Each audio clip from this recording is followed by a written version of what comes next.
Hello and welcome to Slightly Rambling vlog number 2. My name is Luke and today I'm going to be talking about one of my unhealthy obsessions, that being board games.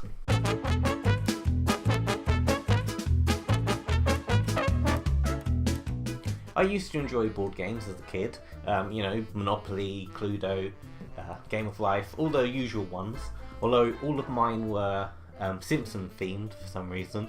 Eventually I got bored of them, you give them away and just forgot about them.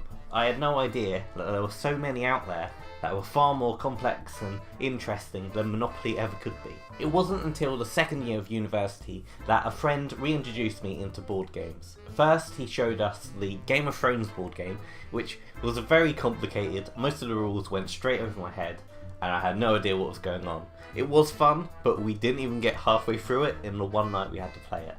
But the second game he introduced us to was Avalon. This was amazing to me. I'd never played a game like it.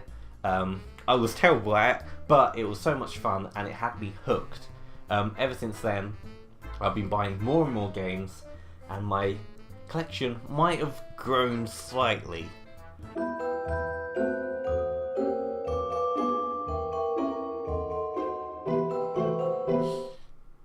And that wasn't even all of them.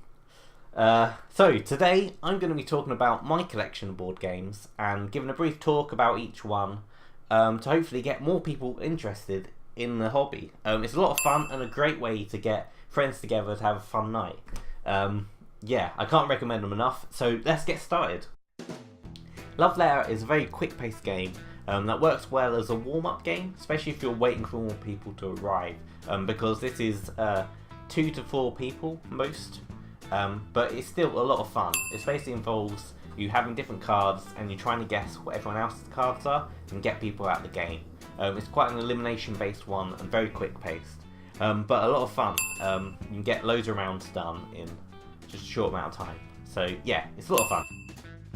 Once Upon a Time is a quick game where you just have loads of cards with different features on them, and basically it's your goal to tell a story that gets to your specific ending. The classic sort of Once Upon a Time, fairy tales and sort of those sort of stories really. It's quite fun when it works. You have to be quite fair with one another really, because it can be very easy for you to just play all your cards straight away. So you have to try and be lenient with it, but if everyone's having fun, it can be a good game. It's a lot of fun. I recommend it, even though I don't play it too often. Cards Against Humanity. You've probably already heard of this one. The party game that allows you to be controversial and stuff like that. I enjoyed it when I first played it, but the problem I have with this game is that you lose the novelty a bit after a while. There's another game in my collection that I really enjoy and I think expands where this one has a bit of problem, because you have to rely on the cards and once everyone knows them, it's not as funny. But it's still enjoyable, especially if you're playing with people who haven't played it before. So I'd recommend it in that way. Just, I don't think you'll be playing it loads and loads of times. Eventually it wears off. But still good. Betrayal on the House of the Hill is a haunted house game. Probably a bit of a clue in the title. It's a lot of fun. It's probably one of my more board gamey ones, where you slowly build a haunted house with your little characters from a mad scientist or priest, and a bunch of stereotypical, the jock or the little kid and things like that. It plays on horror tropes and you go around discovering new events as you go along. The main selling point of this game is the betrayal aspect. At one point in the game, you kick off the haunt mode, and this is where one person goes out the room with their little book, the rest of the people are in with their own little survival book, and you both have different views of certain haunts.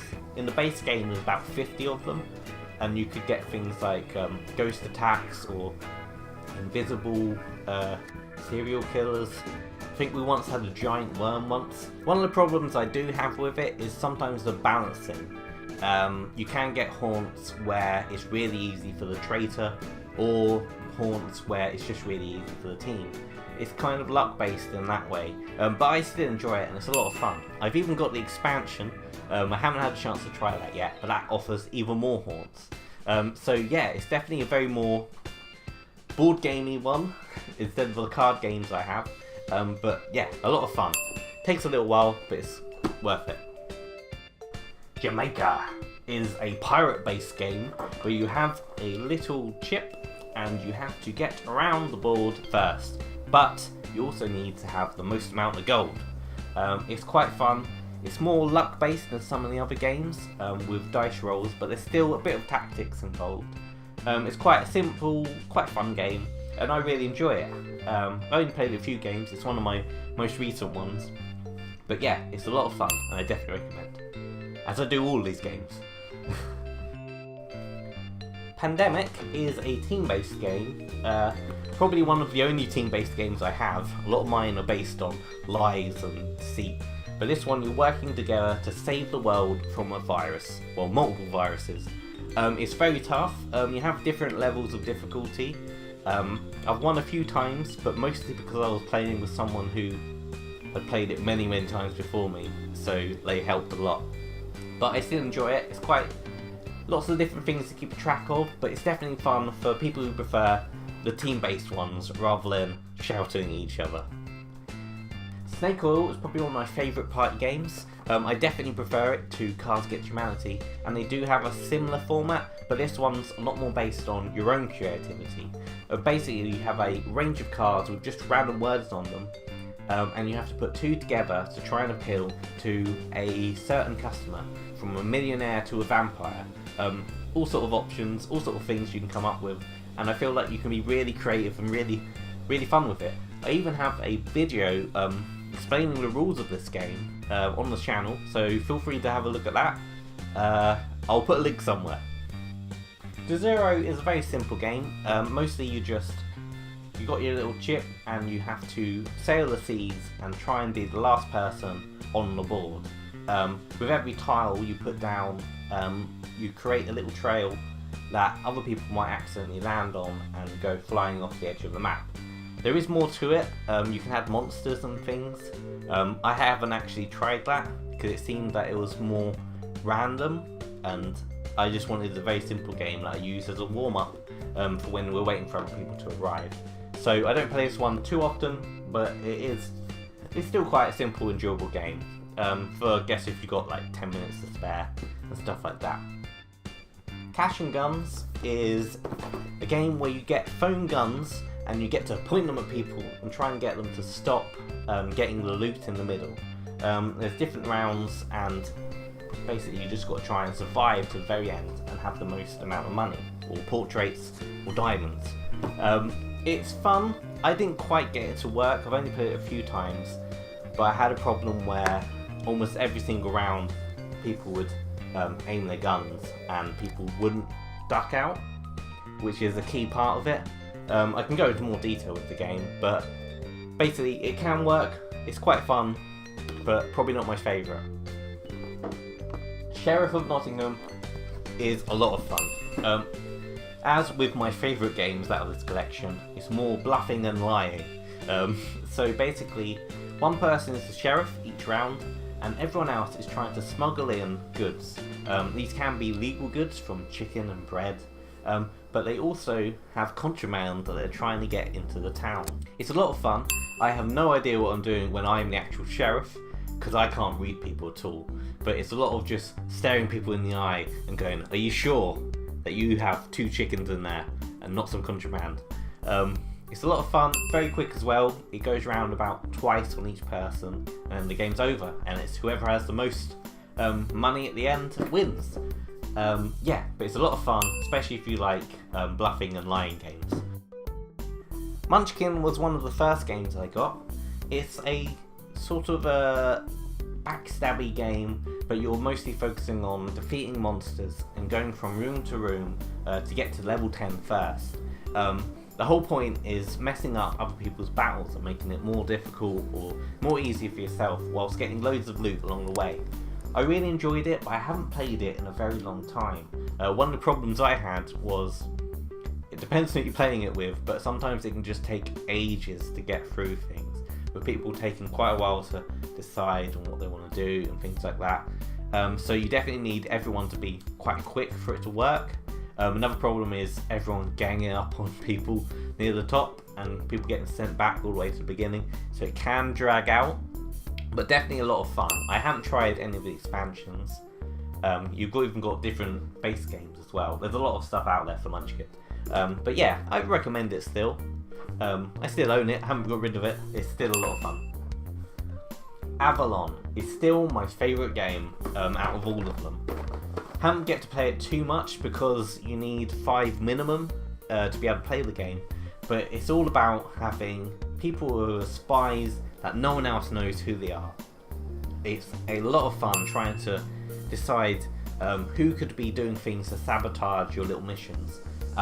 As a house rule, usually when I play it, we all have to decide what the mission is that we go on, making a little story as we go along.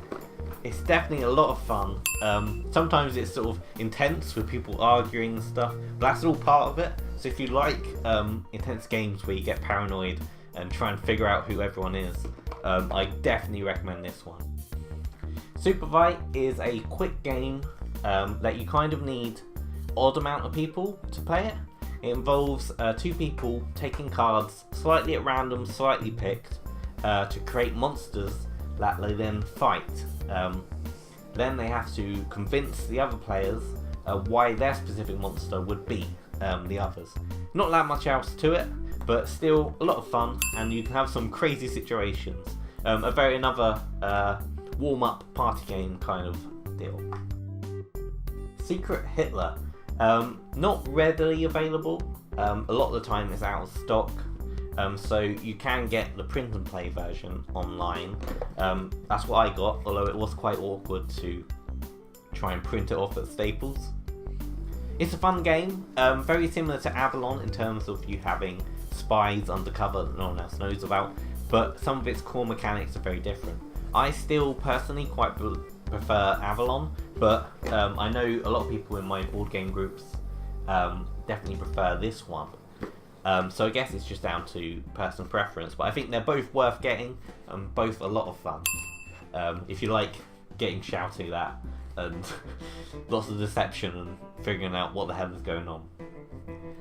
Camel Up is a gambling based game, but with fake money, so you're okay. Basically, there's a bunch of camels that stack on top of each other, as camels do in the real world, I'm sure. And you have to bet on who you think's gonna win the race overall, as well as during different stages of the race. It's a lot of fun. It's a very quick game, and you can play with up to 8 people, I think. Yeah, I think there's an expansion as well to get more players and more things about it, but I've only got the base game at the moment. Yeah, it's a very quick, simple game, and you even play with 2 players, which is great, because not all games work so well with 2, but this one and Pandemic and a couple of others work really well, so yeah, get Camel Up. Coup is about deception and bluffing. Basically, you have 2 lives, and you need to eliminate all the other players. It's a lot of keeping track of how many coins everyone has, and what abilities they are claiming to have as well. Because people can lie about anything, and unless you call them out on it, they get away with those different powers. So it's a lot of going challenge, or saying I'm telling the truth or lying, and if you got caught telling the truth, they lose the life. If you're caught lying, then you lose a life. So it's a lot of taking risks and just trying to figure out the situation. It's a very quick game and a lot of fun. It's another one where I play it a lot with game night people, because loads of people seem to enjoy it. One Night Ultimate Werewolf. You might have played Werewolf, the big party game where you usually have loads of people. I've only played that once and it was fun, but this one kind of gets rid of the whole once you're eliminated you can't really get involved, because it's just one night. You even have an app that helps you with all the different roles as well, so everyone can play rather than someone being the person overseeing it all. The point of the game is if you're a villager, you need to try and make sure that you vote for a werewolf at the end of the night, or if you're a werewolf, you want to make sure that a villager gets killed at the end. It's pretty much that's all that there is to it. The main thing with this game is by the end of the night phase, whilst everyone has done their different roles and different abilities, you might not really know who you are. So the game is about trying to figure out who you are without giving it away, and also figuring out who's telling the truth. Sometimes everything's resolved very quickly, sometimes it's impossible and you're just guessing, but always I seem to enjoy it. It's a lot of fun, very quick, and you can adjust the time you have for each role and each power and each discussion stage.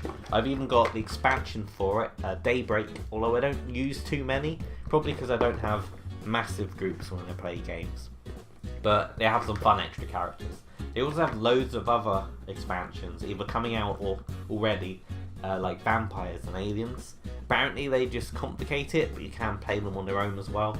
At the moment, I'm perfectly happy with just the two here. Red Dragon Inn. This one became a favourite out of my MA uni friends.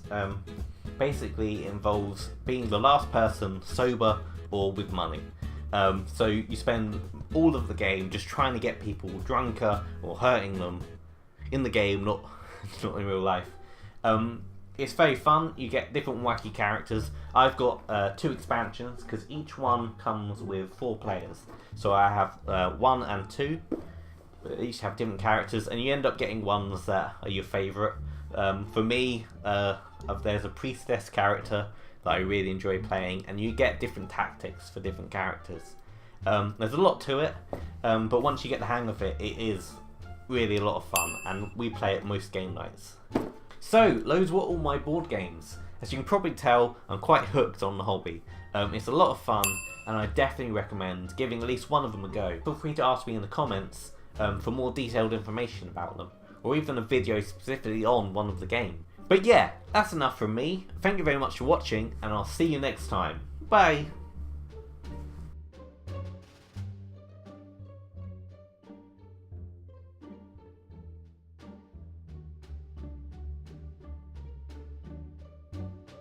It's a lot of fun,